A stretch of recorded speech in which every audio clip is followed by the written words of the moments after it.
Toastmasters, and especially Laura. Laura, that was a great speech. I'm always amazed when someone can have something difficult happen to them in their life that they're willing to share and to give a little bit of your heart to everyone. And I appreciate your story, especially since I have a friend that had a rare blood disease just like yourself. She wasn't quite as fortunate as you.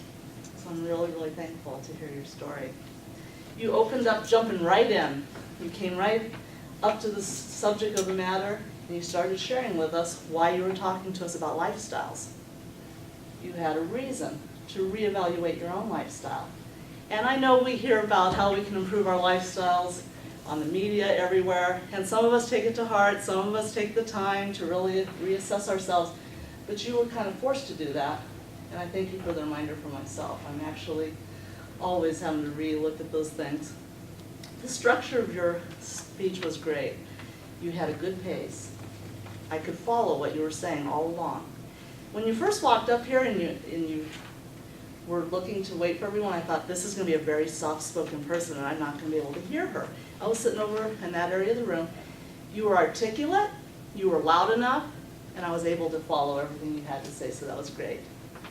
You had good eye contact. I sat on the side for a reason. I wanted to see if you looked over at me, and you did, and you looked all around the room, so that was great. Things I love about you is you have a pleasant look about you when you speak. People believe you. There's no reason not to believe that, your story. But there are folks that you wonder about their genuineness, and you come off very genuine. You have a very important message to share. It was educational at the same time. In fact, I couldn't really keep up with all of it. It was so much information, but it was very valuable. And a couple of suggestions I might have is in that area is to possibly have a visual, like maybe something we could look at that would show us the difference between eggs with the flax-fed chickens and that. I don't know why that helps me. If I can have something that I can take home visually, it kind of stamps it in my brain. I loved how you brought a little humor in with that. That was really great. Another suggestion I might have is you use your hands real naturally. You kind of talk with your hands like some of us do. Because you do, there's a couple times it was a little distracting.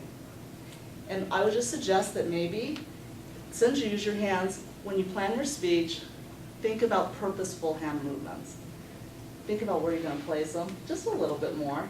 I think that they can really drive your message home stronger if they're placed in just the right spot.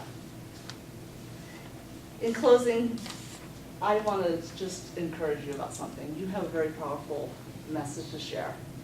I think you should give this speech again.